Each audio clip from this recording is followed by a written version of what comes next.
Champions trophy ఫైనల్కు చేరింది భారత్. సెమీస్లో ఆస్ట్రేలియాపై భారత్ విజయం సాధించింది.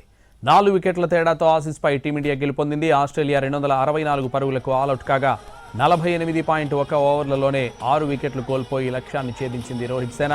కోహ్లీ 84 పరుగులతో ఇన్నింగ్స్ను చక్కదిద్దగా చివర్లో హార్దిక్ పాండ్యా, కేఎల్ రాహుల్ జట్టును గెలిపించారు. ఆరంభంలోనే గిల్, ఆ తర్వాత రోహిత్ అవుట్ అయినా శ్రేయస్ అయ్యర్, అక్షర్ అండతో కోహ్లీ జట్టును ముందుకు నడిపించాడు. విజయానికి మరో 40 పరుగుల దూరంలో ఉండగా కోహ్లీ అవుట్ అయ్యాడు. అయితే హార్దిక్ పాండ్యా 24 బంతుల్లోనే 28 పరుగులు చేసి విజయానికి చేరువ చేశాడు.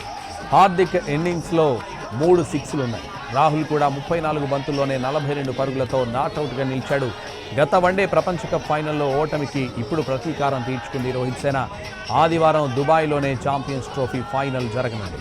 న్యూజిలాండ్, సౌత్ ఆఫ్రికా మధ్య